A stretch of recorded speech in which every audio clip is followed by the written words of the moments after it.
El ayer y hoy juntos.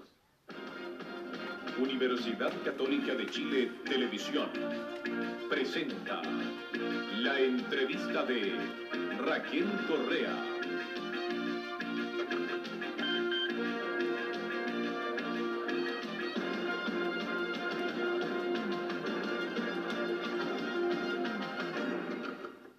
Muy buenas noches. El alto IPC del mes de septiembre es la noticia más impactante del día de hoy. De eso y también de política vamos a conversar con nuestro entrevistado, Joaquín Lavín, secretario general de la UDI, porque no solo de economía vive el hombre, ¿no es cierto? También de política cuando un hombre como usted se dedica a la política como se ha dedicado en los últimos meses. Por supuesto que sí, creo que la política y la economía son bastante inseparables, Raquel, en realidad. ¿Pero le terminó gustando más la política que la economía? A mí me gusta escribir, me gusta la economía, me gusta la política, me gustan muchas cosas en realidad. Pero hoy día estoy en la defensa de las ideas. Y creo que en la defensa de las ideas la política y la economía están muy relacionadas. Pienso que hoy día la mayoría de los políticos, de los dirigentes de partidos, tienen que tener una formación bastante sólida en la economía. Porque los principales problemas, en general, son, y como estamos viendo aquí en Chile también, son ahora económicos. Joaquín Lavín, La Revolución Silenciosa, le dio una nombradía en todo el país, uno de los libros que más se han vendido en Chile. Máster en Economía en la Universidad de Chicago, un Chicago Boy como para la estatua de los Chicago Boys. ¿Eh? En la campaña electoral, cuando fracasó como candidato a diputado, se presentó como un gallo y su eslogan era un gallo de pelea. ¿Contra quién o con quién o por qué está peleando hoy día? Yo estoy peleando en la defensa de las ideas. No se trata de que sea una persona peleadora. Pero sí, lógicamente... Pero por algo escogió ser un gallo de pelea. Sí, lógicamente creo que cuando uno está en política se está jugando por algo. Y yo me estoy jugando por la defensa de ciertas ideas. Principalmente lo que me interesa defender es la libertad política, la libertad económica, democracia y desarrollo económico. Eso es lo que yo quiero defender. Y contra los que se oponen a eso, que es lo que me gustaría pelear. Señor Lavín, antes de que entremos al tema económico, vamos a hablar un ratito de política y naturalmente de su partido y dentro del contexto de la derecha. El suyo se define como un partido popular, de inspiración cristiana y partidario de la economía social de mercado. Me gustaría que viéramos estos tres alcances. Popular. ¿No es contradictorio esto de popular cuando la UDI nació en la Universidad Católica, en el gremialismo de un grupo de jóvenes intelectuales de nivel social alto? No, no es contradictorio. La UDI se define, como usted dice, por tres características. Un partido popular, de inspiración ¿Ustedes lo definen así? Y de economía de mercado. Y eso precisamente es lo novedoso. Porque en Chile lo que pasa es que los partidos populares y de inspiración cristiana han tendido a ser socialistas. En el caso de la democracia cristiana o la izquierda cristiana. Y los partidos que favorecen la economía de mercado no han tendido a ser populares, sino que más bien a representar niveles socioeconómicos altos, diría yo. Entonces, el gran desafío, la novedad de la UDI, es que es un partido con ideas de economía de mercado, pero que está fuertemente afianzado en los sectores populares. Y ese es el gran desafío que tenemos por delante. Señor Lavín, su espíritu cristiano del partido y el suyo propio, ¿no le hicieron ser críticos con el tema de los derechos humanos, con el atropello de los derechos humanos en el gobierno anterior? ¿Por qué? Fuimos críticos a todo el problema de los derechos humanos. De hecho, nosotros no podemos justificar lo injustificable. Y muchas personas de la UDI, a título personal, e incluso institucionalmente, hicieron ver cuando hubo violación a los derechos humanos.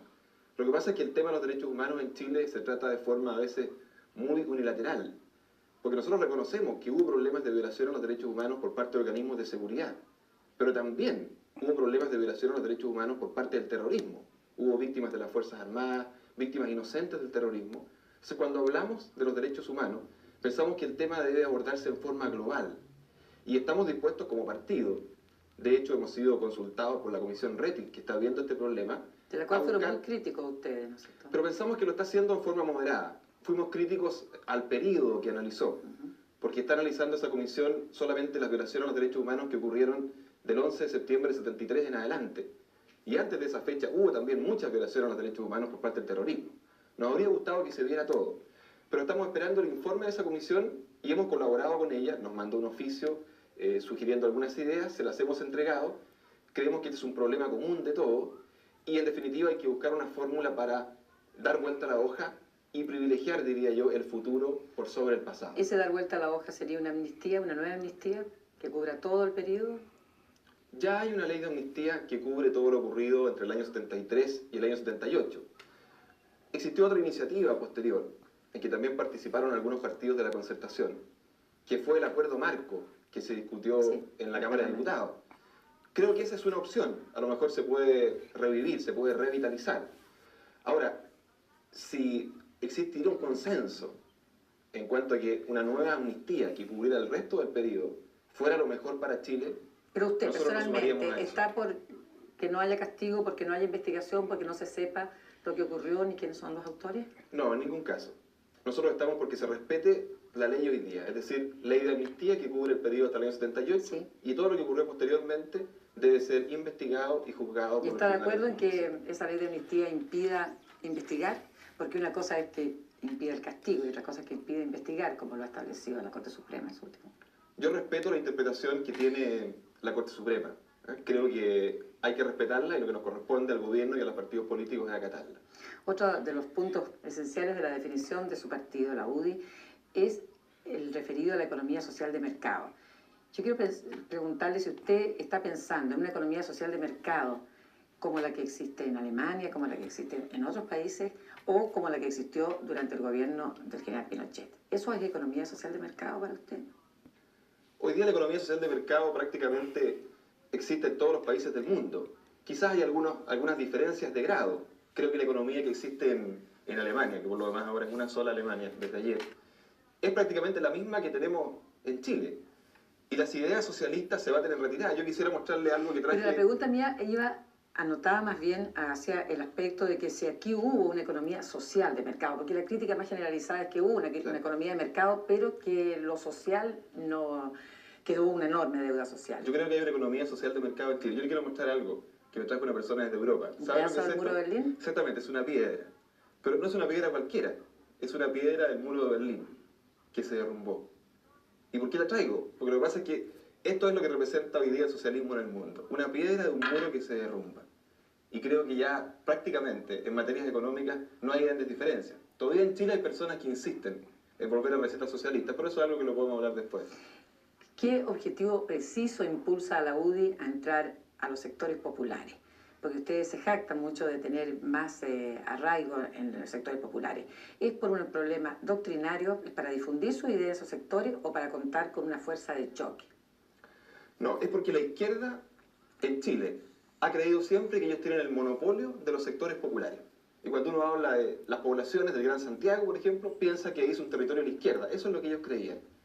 Y la UDI adoptó una postura, hace ya varios años atrás, mucho antes que yo ingresara al partido por lo demás, de pelearle a la izquierda en su propio terreno. Hay personas de la UDI que hoy son diputados, como Pablo Longueira, Cristian Lee, que prácticamente se fueron a vivir a las poblaciones de Santiago. Y eso ha dado resultados. Y de hecho hoy día, Raquel, la mayoría de los diputados de la UDI están elegidos en Talcahuano, en Valparaíso, en San Bernardo, en Pudahuel, en San Joaquín, en La Granja. Justamente lo que me motiva a mí a participar en política es eso. A mí no me interesa revivir la derecha tradicional. Lo que me interesa es que haya un partido con ideas de economía de mercado, pero que esté fuertemente posicionado en los sectores populares, que corte a la sociedad verticalmente. Eso es lo novedoso y eso es lo que queremos hacer con la UDI. Pero usted también alienta o castiga que esa UDI en las poblaciones acuda a los mismos métodos de izquierda que antes se llevaban a cabo y que ustedes criticaban. No, nosotros no Me alentamos refiero a eso. las tomas que han sido reconocidas por dirigentes de la UDI como dirigidas por ellos. Bueno, efectivamente ocurrió que en una zona de Santiago, en La Cisterna, en la población Los Almendros, una persona que es el presidente de la Junta de Vecinos, elegido democráticamente por lo demás, es de la UDI. Y él participó en una toma, no nos contó nada al partido, porque pensaba que el partido lo iba a retar. Y efectivamente así fue. Pero Quiero saber si lo amonestaron, si lo castigaron, porque no fue uno solo, la verdad. Cuando nosotros supimos que él estaba participando en esta toma, fuimos a hablar con él y personalmente me tocó acompañarlo a una entrevista que sostuvimos con el intendente de Santiago, Luis Pareto. Se refiere a Alfredo Galdame, ¿no? Para decir, Alfredo Galdame también iba. Ernesto Abarca se llama el dirigente de la UDI que participó en esa toma. Porque le dijimos, lógicamente las tomas no son el camino. Ahora, hay allegados de la UDI, es verdad. Y es verdad que han participado en estos hechos. Y creo que sería absurdo que nosotros lo escondamos. Pero Lo amonestaron a esos dirigentes de ustedes que participaron nosotros en estamos tomas. en desacuerdo con lo que ellos hicieron. Pensamos que las tomas no son el camino. Se lo hicimos ver claramente a Ernesto Abarca. Y esperamos que estos hechos no se repitan. Estos días la UDI ha sido acusada de derecha cuartelera, lo dijo textualmente Genaro Herragada. Eso equivale, en cierta forma, a llamarlos golpistas o a ser aspirantes a golpistas. ¿Qué contesta usted eso? Efectivamente, lo que ocurrió es que el día 11 de septiembre, algunas personas, en regiones especialmente, querían celebrar el 11 de septiembre y querían saludar a los militares. Bueno, y yo le pregunto, ¿a dónde se va a saludar a los militares? A los regimientos, donde ellos están. Entonces, algunas personas, en un gesto espontáneo, hicieron una visita a algunos regimientos. Entiendo que algunos no los dejaron entrar, ¿es verdad? No sé, no me parece. Pero en todo caso le quiero decir una cosa, que no fuimos solos a eso. Había otras personas, no solo la UDI. Por ejemplo, aquí está el diario El Sur de Concepción, del día 12 de septiembre, que aparece una foto con banderas y que dice: el presidente de Renovación Nacional encabezó la delegación que visitó el regimiento Chacabuco.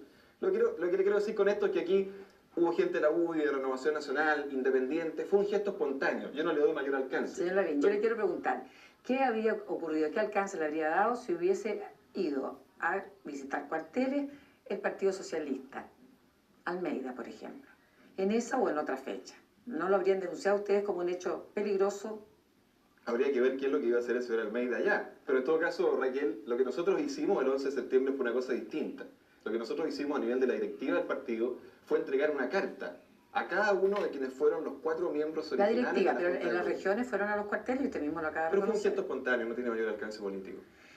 En esta manifestación que hubo acá, frente a la casa del comandante en jefe, hubo también banderas nazis. ¿Tenían algo que ver?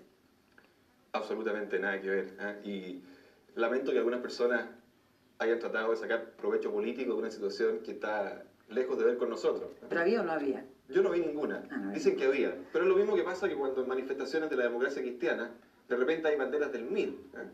Yo no le voy a echar la culpa a la democracia cristiana por eso. Nosotros no tenemos nada que ver con los nazis ni ¿Usted echó nada de que se le menos, parezca. echó de menos en esa manifestación la que hicieron en Santiago, Renovación Nacional? ¿O entiende que hayan estado ausentes? ¿Cómo lo interpreta? Yo no quiero pelear con Renovación Nacional. Tienen muchos propósitos de no pelear. Tenemos muchos propósitos de no pelear. Creo que tenemos que sumar los dos partidos, tenemos que hacer una oposición más eficaz si estamos unidos. Ahora, creo que efectivamente en la forma que cada uno de los dos partidos celebró el 11 de septiembre, hubo diferencias bastante nítidas. Yo respeto el hecho de que Renovación Nacional no haya querido, sino solamente hacer actos internos.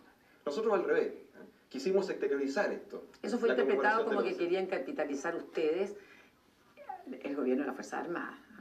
En absoluto, lo que nosotros quisimos lógicamente es salir a la calle con las banderas. Creo que la gente que se juntó fue mucha. El gobierno quería que esta fecha pasara inadvertida, esa es mi impresión. Y bueno, no pasó inadvertida. Ahora, efectivamente, los partidos que respaldaron el 11 de septiembre, la UDI no existía en ese momento, pero las personas, fue no solo la UDI, Renovación Nacional, incluso la democracia cristiana lo respaldó, y la que lo celebró ahora el 11, la que lo conmemoró realmente, fue la UDI. Pero no me corresponde a mí juzgar por qué no lo hicieron los otros partidos. ¿Que ustedes lo hicieron esencialmente por una lealtad y no por capitalizar la popularidad o la obra del gobierno militar? Creo que nadie puede capitalizar la obra del gobierno militar. La obra del gobierno militar es patrimonio de todos. Incluso el ministro Foxley está recibiendo aplausos en el extranjero por la obra económica del gobierno militar. Así que en realidad creo que es algo que nadie puede capitalizar. Hablemos un poco más de la derecha. ¿Dónde está, a su juicio, la derecha tradicional? ¿Cuál es? Creo que anteriormente había un partido, que era el Partido Nacional, hace algunos años atrás, que representaba básicamente a la derecha tradicional. Hoy día hay sectores de esa derecha tradicional que están identificados en algunos de los partidos que hoy existen. Pienso que nosotros no somos la derecha tradicional. Yo no le quiero decir dónde están. Yo le hago esta Nosotros no pregunta somos la en derecha forma tradicional bien directa. Básicamente porque nuestros votos están en los sectores populares. Y en los sectores populares la derecha tradicional nunca tuvo una mayor votación, más bien se identificaba con los sectores más altos. Señor Lavín, en su trabajo de la UDI poblacional, hay aquí un documento en el cual ustedes dicen específicamente que la derecha tradicional está en Renovación Nacional. Es una reagrupación de los viejos cuadros directivos de la derecha tradicional chilena, sobre todo aquellos de los años 40 al 70. Y usted dice que ellos encuentran preferente adhesión en sectores que tradicionalmente solo se preocupan por el crecimiento, o sea, la derecha, de su poder económico y social.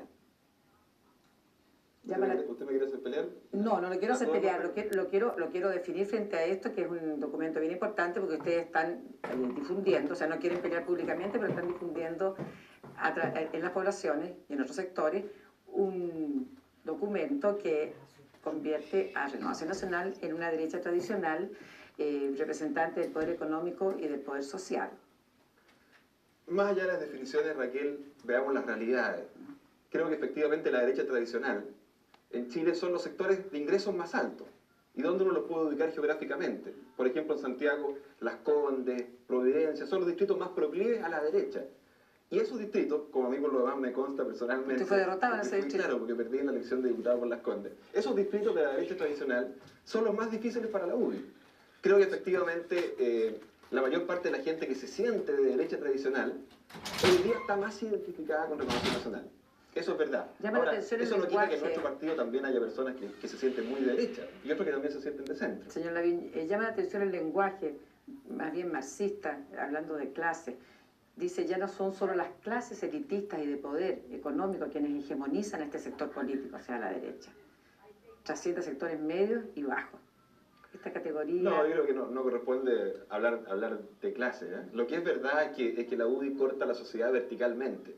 Antes había votantes de derecha en los sectores altos, pero la gracia de la UDI es que tiene un diputado en Talcahuano, otro en San Bernardo, o sea que también hay votantes que quieren la economía de mercado y que antes no se identificaban con la derecha tradicional, que votan por nosotros. Eso es lo positivo. Su partido también estos días ha sido acusado de alentar un protagonismo político del general Pinochet. Andrés Alamán el otro día en una entrevista llegó a referirse incluso a un candidato con uniforme en barbecho. No, se ha discutido mucho sobre el liderazgo del general Pinochet. Creo que el general Pinochet fue un líder popular muy importante. No en vano, hace menos de 2 años atrás sacó un 43% de los votos. Ahora, él hoy es comandante en jefe del ejército. Y por tanto, creo que debe abstenerse de cualquier rol político. No es que el liderazgo haya desaparecido, Raquel, es un liderazgo latente. No puede ejercerlo políticamente. Ahora, ¿qué va a pasar con ese liderazgo en el futuro? Si él deja de ser comandante en jefe del ejército, suponga el 93... es algo que va a depender de las condiciones políticas y económicas de ese momento. Ahora, si usted me pregunta si la UDI alentaría una eventual... Yo diría que Pinochet no es por supuesto nuestro candidato ideal. La UDI es mucho más que el pinochetismo. O sea, el gobierno militar es historia. Nosotros somos un partido para el futuro. ¿Y están dispuestos a apoyar el candidato que elija Renovación Nacional, que ha dicho que ellos van a llevar un candidato? Lo que pasa es que no podemos descartar hoy día ninguna opción. Renovación Nacional, Andrés Alamán específicamente dice, yo descarto a Pinochet. Personalmente yo no lo descarto. Creo que no es conveniente apresurarse en descartar a nadie. Ahora, si apoyaremos a un candidato de Renovación Nacional, creo que todo partido aspira a llevar un candidato presidencial de sus propias filas. Ahora, nosotros no nos cerramos a eso. Creo que es hegemónico decir, mire, el candidato tiene que ser de tal partido. Pienso que va a haber un candidato a la centro derecha. Pero ante el hecho concreto de que ellos dicen que sí van a llevar un candidato y que se acabaron las aventuras con los independientes, con los tránsfugas de la política, ¿ustedes están dispuestos a colaborar con Renovación Nacional en eso o van a hacerle... Si Renovación Nacional quiere que la UDI apoye a su candidato, pienso que la fórmula que ellos están usando hoy día de decir, va a haber de todas maneras un candidato de renovación, no es la más adecuada. Hay que elegir en ese momento a la mejor persona, la que represente mejor las ideas y la que puede sacar más votos. Y esa persona puede estar en la UDI, puede estar en renovación, yo no me cierro a eso, ni mucho menos, pero puede ser también un independiente. Señor Lavín, llegamos al tema de la economía, su tema, junto con el de la política.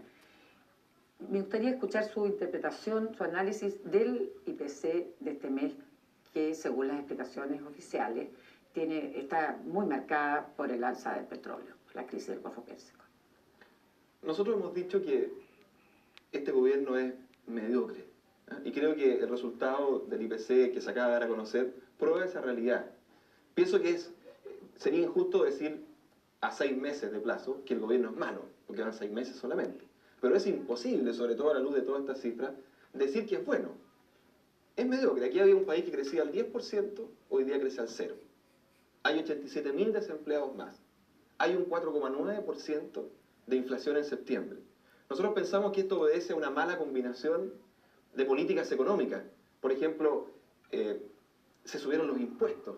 Nosotros fuimos el único partido, la UDI, que se opuso al alza de impuestos. Entonces, si ellos dicen vamos a parar la inflación, pero al mismo tiempo estaban subiendo el IVA, lógicamente que eso no puede ser. Y esas malas políticas económicas, unidas a otros factores, por supuesto, se ha traducido en estos resultados. ¿Usted ha hecho esa diferencia del crecimiento que es del año pasado, del 10%, en relación al crecimiento presumido para este año? Me interesa preguntarle si usted no considera que era necesario un ajuste a la economía. Yo creo que estaba sobrecalentada, era necesario un ajuste, por supuesto. Pero un ajuste es hacer que la tasa de crecimiento, en vez de ser 10%, sea 7, sea 6 o sea 5. ¿Con qué instrumento habría detenido usted? Porque estaba produciéndose inflación, estaba produciéndose una gran compra de bienes desde el exterior, y eso estaba desequilibrando la economía también. Claro, pienso que a ellos les ha costado administrar un sistema en el cual no creían realmente. Le hicieron muchas críticas. A ver, ¿usted se refiere a la economía de mercado? Claro, Alejandro Fox, Carlos Binami le hicieron muchas críticas al sistema económico durante los 17 años pasados. Resulta que después decidieron mantener fundamentalmente ese esquema económico, y a mí me parece muy bien, porque además es el sistema económico que está en todo el mundo, pero no han sabido manejarlo bien. Yo me acuerdo que antes... ¿Qué instrumento habría aplicado usted para producir ese ajuste que usted mismo reconoce que era necesario? ¿Qué otros elementos? Creo que con dosis distintas. A lo mejor las tasas de interés, pero habría que haber aflojado el ajuste antes. Ellos dicen, vamos a seguir con el ajuste mientras la inflación no cede. Pero ya está claro, la inflación no cedió, 4,9%, el IPC de septiembre fue una especie de certificado de defunción del ajuste, yo no seguiría con eso. Tampoco habríamos subido los impuestos, creo que eso fue un error. Tampoco habríamos planteado el tema de la reforma sindical. Aquí José Piñera discutió el tema y quedó claro, yo creo que es una reforma inconveniente. Pero aquí lo han discutido distintas posturas. Además es inoportuna en este momento. Yo le quiero decir algo, me acuerdo que el año pasado, en los foros de televisión, siempre que venía la gente de la concertación, mostraban dividendos, talonarios de dividendos, talonarios de jubilaciones. Y decían, la UEF, qué terrible. Yo quiero mostrar hoy día lo mismo. Este es un dividendo hipotecario. ¿Sabe usted que nunca antes, como en este mes, nunca antes en los últimos 7 años iba a subir tanto un dividendo hipotecario como va a subir ahora? La UEF va a subir 315 pesos en el mes de octubre. Más de 10 pesos al día de alza a la UEF. Jubilaciones. ¿Qué pasa ahora con el poder adquisitivo de las jubilaciones? Es más bajo que nunca antes. Se dijo que se iba a devolver el 10,6% de los jubilados. No ha pasado nada. Y lo que es peor, Raquel, resulta que el presidente Elwin está en el extranjero. El ministro de Hacienda, Alejandro Foxley, está en el extranjero. El ministro de Economía, Carlos Ominami, viajó hoy día al extranjero. Yo no le digo nada al presidente Elwin. Tiene que estar allá, tiene que reunirse con George Bush, tiene que estar en México. Entiendo que Foxley estaba renegociando la deuda externa. Que el ministro de Hacienda y que el ministro de Economía, que son los dos principales conductores de la economía del país, abandonen el barco en este momento, estén afuera en este momento, recibiendo aplausos y elogios por una economía que corresponde a lo que otros hicieron y evadiendo los problemas de aquí, creo que no es lo más conveniente. Me permite, para ser justo con la verdad, da la impresión de que Foxley se hubiera escapado, como quien dice, minutos antes de que se conociera el IPC de septiembre, en circunstancias que Foxley está renegociando la deuda externa desde hace muchos días fuera y que incluso la UDI celebró la exitosa gestión que había tenido. Exitosa, entre comillas. O sea, no se fue escapando del IPC de septiembre. Pero me interesa... Exitosa, entre comillas, porque Alejandro Foxley obtuvo lo mismo que habían obtenido siempre los otros ministros de Hacienda. Eso es verdad. Usted ha eludido la incidencia del problema del Golfo Pérsico en el IPC chileno. El IPC chileno no es culpa del Golfo Pérsico.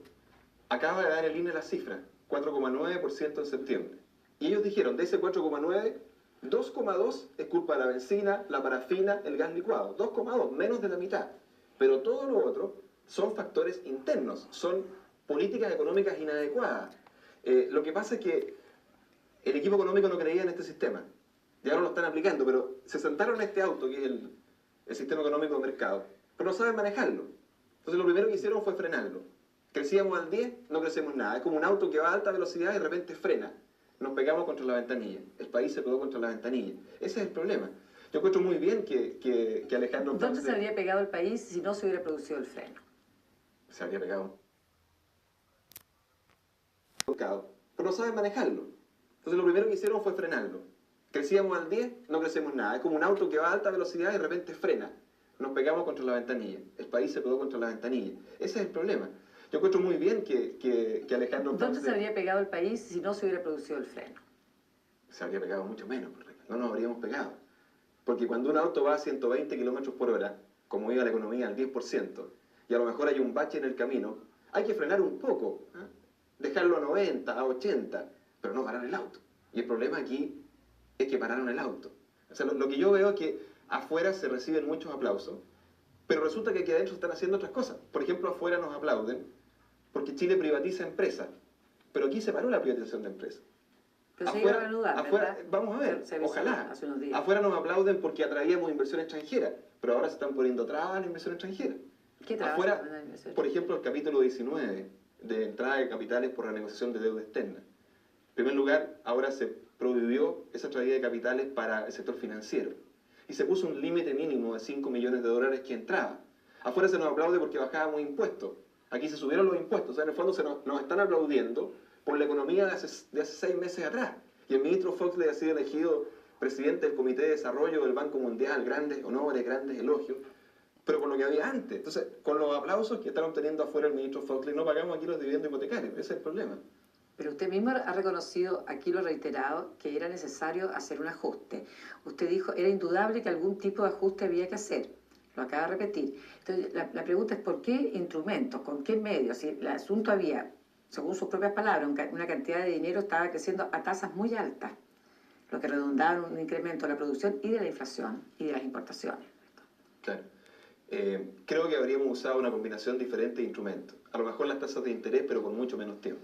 Desde luego, no subir los impuestos.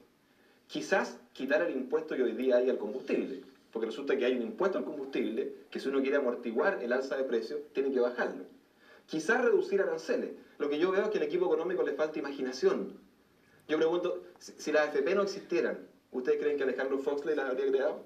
O si las ISAPRES no existieran, ¿creen que el equipo económico las habría creado? Hay muchas cosas que se podrían hacer, en muchos ámbitos. Darle la plata a la gente en salud, para que ellos vayan al ISAPRE que quieran o al hospital que quieran. Darle propiedad de las escuelas a los profesores, capitalismo popular. Hay todo un proyecto nuevo que nosotros estamos planteando, que ellos no están haciendo, y que esperamos aplicar en Chile en algunos años más.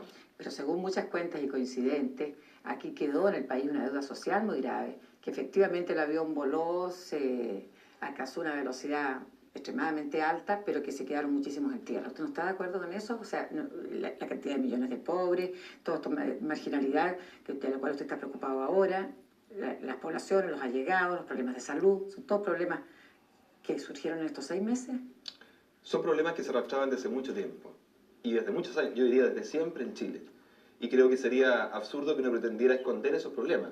Es verdad, hay problemas. Yo se lo pregunto porque usted está en contra de la reforma tributaria que se hizo con el objetivo, sí, claro, y que fue aprobada incluso por sectores de derecha, y que se hizo con el objetivo de enfrentar los problemas sociales del país. Claro, es que ahí justamente está nuestro error de concepto, con la concertación e incluso con otros partidos que también apoyaron, porque nosotros fuimos los únicos que rechazamos la reforma constitucional.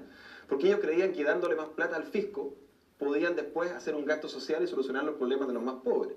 Pero se les olvidó una cosa, que lo que verdaderamente soluciona, la mejor solución al problema de la pobreza en Chile es dar trabajo, crear empleo. Entonces, si yo paro la máquina de creación de empleo, y aquí se paró, pues las empresas no están contratando gente. De hecho, hay 87.000 cesantes más en los últimos 6 meses. Entiendo que es un 6.7 el porcentaje. Sí, se ha acercado al 7%, por ahí. Entonces, recuerdo creo cifras hasta el 30%. Por supuesto, en la época de la recesión del año 82-83, un desempleo muy alto. Pero nuestro diferente concepto con la concertación y con esos otros partidos es que pensamos que los impuestos no era la fórmula. Y creo que se ha demostrado. La fórmula es crear empleo. Y si el impuesto y el IVA me significa más IPC, eso es peor. Porque a la larga los precios repercuten en los sectores más pobres. Perjudico a los que quería ayudar. Bueno, yo le agradezco mucho que haya venido a nuestro programa esta noche. Y con ustedes nos volveremos a encontrar en un par de semanas porque voy a hacer un viaje a Gran Bretaña por unos días. Muchas gracias y buenas noches.